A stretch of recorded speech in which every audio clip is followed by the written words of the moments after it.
Vermis es un dungeon crawler que se inclina por la fantasía oscura y fuertes elementos de terror.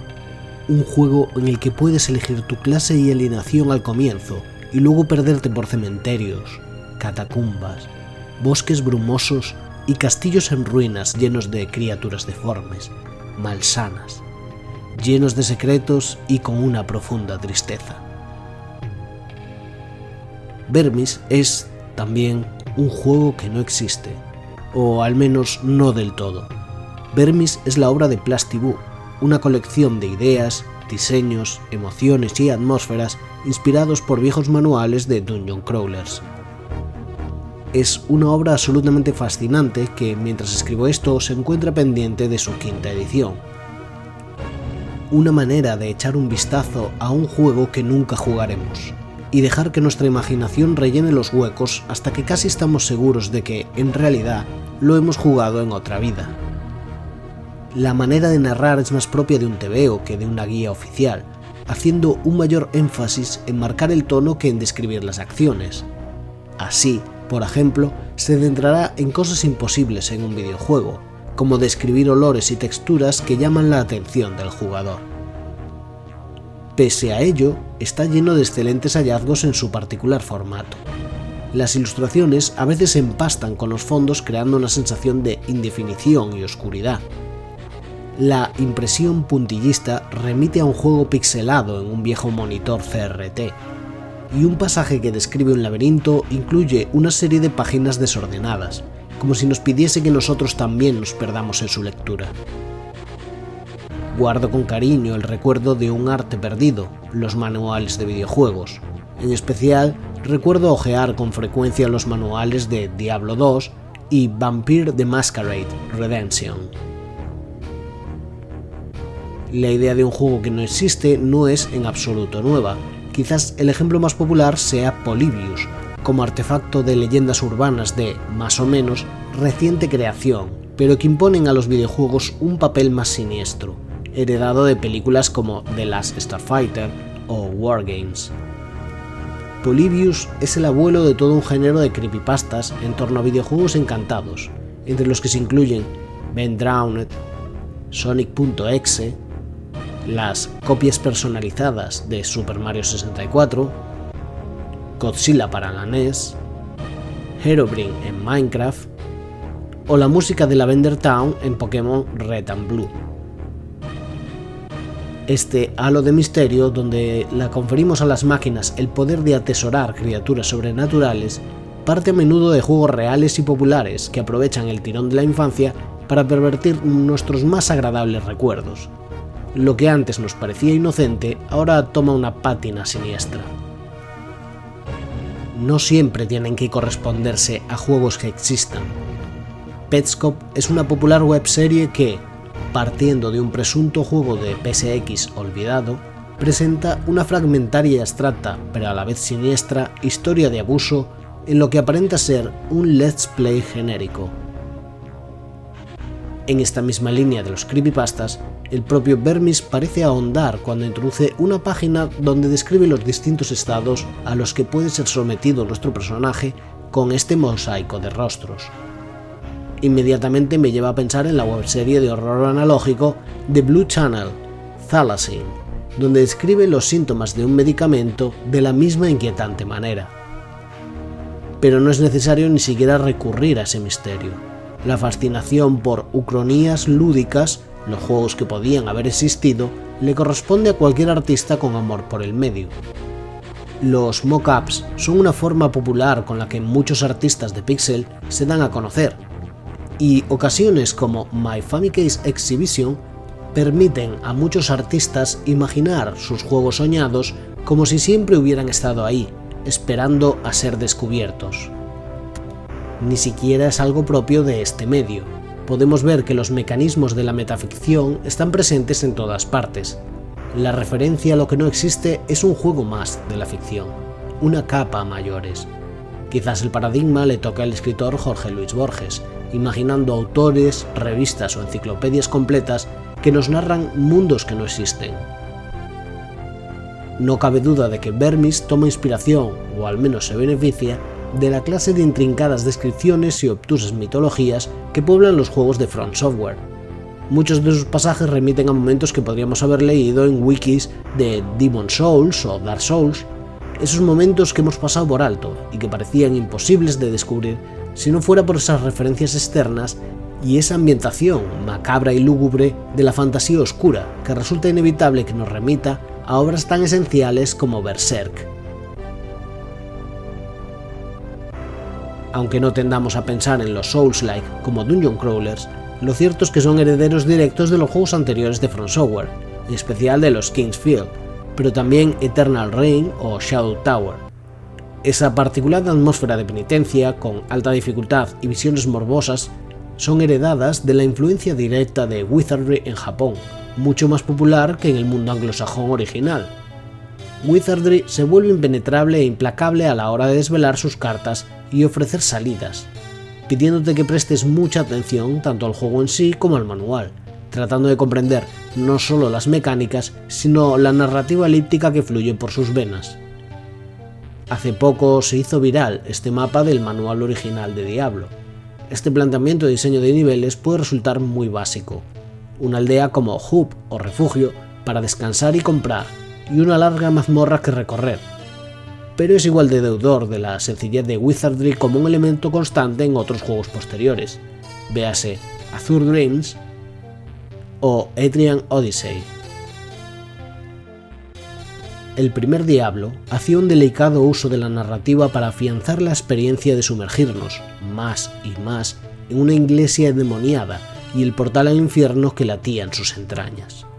Era la ominosa sensación de dirigirnos a un lugar del que ya no volveríamos, escuchando gruñidos y pasos en la penumbra antes de ser asaltado por las hordas.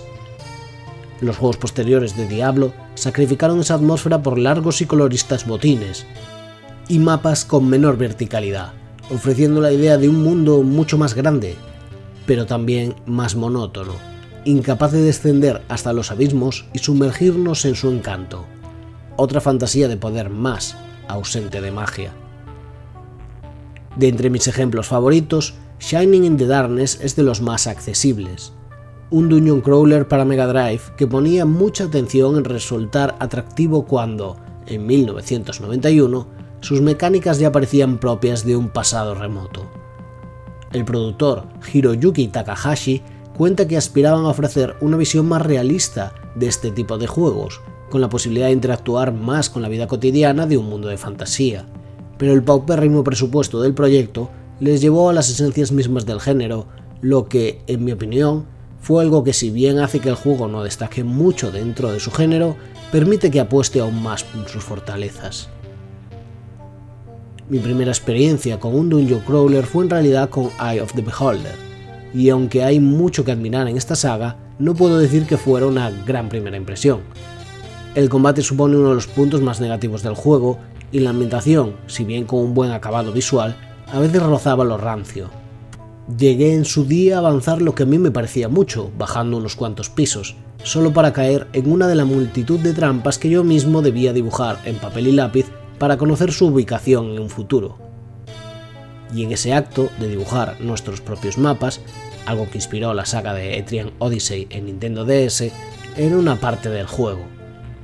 Algo laboriosa por su carácter manual, pero imborrable en nuestra memoria.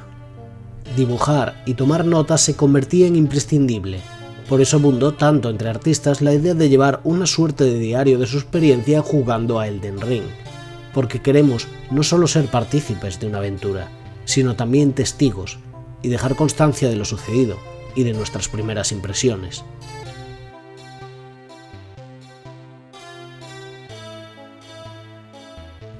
La gigantesca influencia de Dungeons & Dragons en los videojuegos se hace aún más notable aquí. Llevar constancia de nuestra aventura era parte de la experiencia del tablero, una manera de componer nuestro propio cantar de gesta. Hablé en mi vídeo sobre Shadowgate sobre el interés que despiertan en mí los librojuegos, que permiten explorar, a veces con lápiz y dados en mano, toda una serie de desdichados encuentros de los que debemos escabullirnos con un poco de inteligencia y mucho de suerte. Esos libros ya contienen en sí todo lo necesario, pero están restringidos por sus reglas. llegar al mejor de los finales a base de ensayo y error.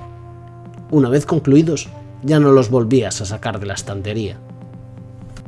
Antes de que hojear librojuegos y manuales de rol fuera un hecho habitual en mi adolescencia, ya pasé una niñez donde los tebeos de Marvel me sorprendían con fichas de personaje, apuntando, mucho antes de entender lo que era un hipertexto, a la idea de un universo tan grande como antiguo que me precedía y que, sin duda, me sobreviviría, como una mitología propia. Pero, como Borges, la idea de explorar otros mundos desde el papel, desde el registro escrito que otros me aseguran que es cierto, supone uno de los más atractivos misterios de la ficción. Crear mundos de la nada, casi parece magia. No es extraño que otro amante de los hipertextos fuera Umberto Eco, que situó a Borges como un anciano monje ciego tan obsesionado con los textos antiguos, con los grimorios que abrían un mundo de magia, que estaba dispuesto a matar por ellos. Ese conocimiento prohibido de humor y fantasía, de evasión de la penuria real. Por supuesto, grimorios y obsesiones que existían en la realidad. No se volvió loco Alonso Quijano por otra cosa que historias de caballerías, como otros tantos manuscritos y libros de supuesta magia, dictados por el diablo o describiendo prácticas de brujas, permanecían como objetos de completa fascinación. Tesoros que aludían a un mundo inalcanzable, tal vez mundo que nunca había existido en primer lugar. En los últimos años ha habido un resurgimiento de un tipo de música especialmente de nicho, el Dungeon Synth. Al igual que con el City Pop, el Vaporwave y otros géneros habituales en recopilatorios de YouTube, podemos ver aquí la influencia del algoritmo al relacionar ciertas comunidades entre sí, otorgándoles una nueva vida. El Dungeon Synth es un género de dark ambient con elementos de black metal, donde los entornos depresivos se mezclan con la iconografía tétrica medievalista que, indudablemente, nos lleva a la fantasía oscura. Pero debido a su naturaleza electrónica también remite a una memoria soterrada de los videojuegos, surgida a principios de los 90, con la popularidad del ordenador personal, hoy ha recuperado notoriedad pública. Como paisaje sonoro resulta una interesante manera de ver nuestro presente. Al igual que cierta histeria a través de la Europa de la Edad Media anunciaba un fin del mundo evidente, nosotros parecemos formar parte de un cambio de época traumático. En este viaje de la historia nos encontramos con una realidad que parece sostenerse sobre las ruinas de antiguas civilizaciones e imperios, ahora olvidadas, pero cargadas del misterio de quien piensa en un tiempo de gloria. Ese esplendor se ha apagado y el futuro no se presenta prometedor, así que nos mostramos caminando sin rumbo, recorriendo un tortuoso pasillo a oscuras, indefensos y acechados por los monstruos que observan desde las tinieblas, en los márgenes de la luz. Vermis es una obra inspiradora, como demuestra que me haya decidido hacer este vídeo. Me gustaría ver más propuestas así, que permitan al lector ejercitar su propia imaginación y soñar con otros mundos, otras posibilidades de juego. Ya no como inspiración para diseñadores de videojuegos, que también pueden aprender tanto de esto como de las referencias que he ido nombrando a lo largo del vídeo, sino para inspirarnos las múltiples posibilidades narrativas del hipertexto, de nuestra capacidad para, una vez desprovistos de las mecánicas, encontrar el lento deambular por el laberinto. Pero, por oscuro que parezca, nuestra obstinación nos permite resistir. El peso del mundo nos empuja también a poner un pie delante del otro, por muchas trampas que nos aguarden. Sin esperanza no hay aventura, y eso es lo que fabulamos, lo que nos motiva volver a estos temas, una y otra vez. A decir verdad, os he engañado. Vermis es un juego que existe. De hecho, has estado jugando a Vermis todo este tiempo, puede que no en forma electrónica, tan solo sobre el papel y en nuestras cabezas, y en conversaciones sobre este libro ilustrado, o en vídeos como este. Porque todos los juegos, sin excepción, solo existen cuando están siendo jugados. Así que, déjame hacerte una pregunta. ¿Quieres unirte al juego?